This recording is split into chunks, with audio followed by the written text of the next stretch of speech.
I'm no expert on this. Actually, my knowledge is quite limited. There is a lot of biology involved in it. But the perception of color, as what we know generally in mammals, particularly humans, is achieved through color receptors on the retina of the eye that contain pigments with different spectral sensitivities. Here are the spectral sensitivities. You see, for example, one of them, one of the receptors, it's going to have this blue sensitivity. Another one is the green, and another one the red.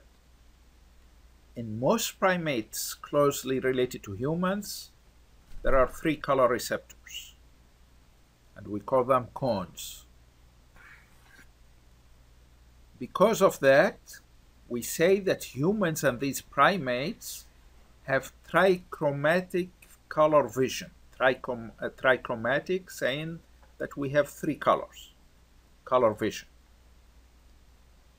Now, there are other primates and other mammals who are dichromats. And there are other mammals who have no color vision at all. But this is biology. Okay.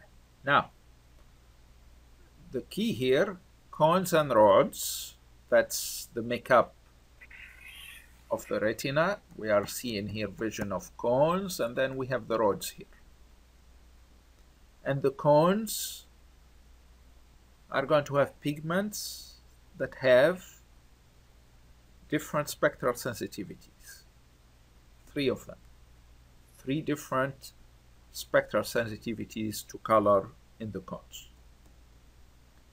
In very low light levels, for example at night, vision is going to be mediated by rods.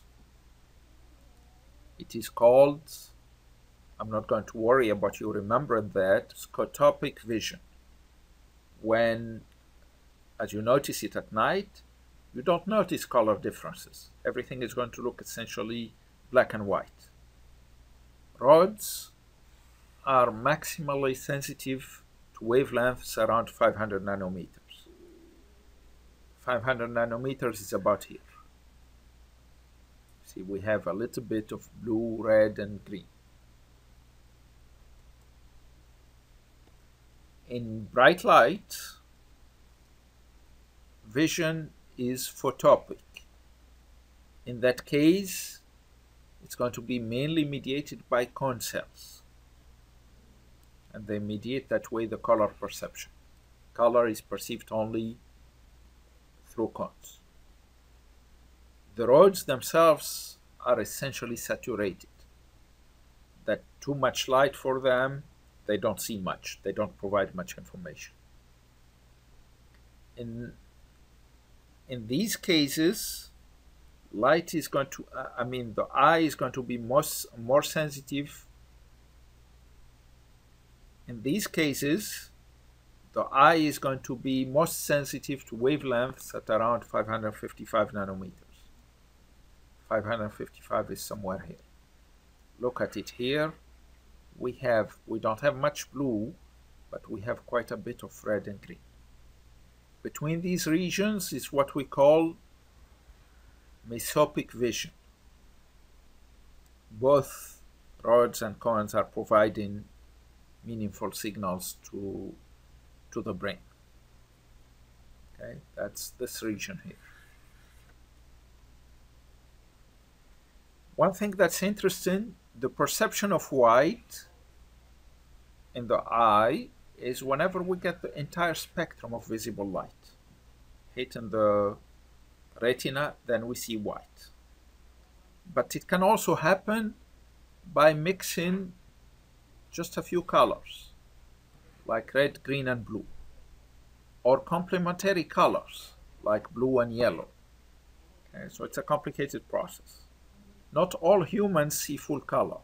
There are some among us who have color blindness. And actually, even in color blindness, there is variety. For example, here from Wikipedia, I picked up these pictures. Now, this is the full rainbow. This is one type of color blindness. That's the way they see the rainbow. Essentially, the blue is fine and we are missing the reds.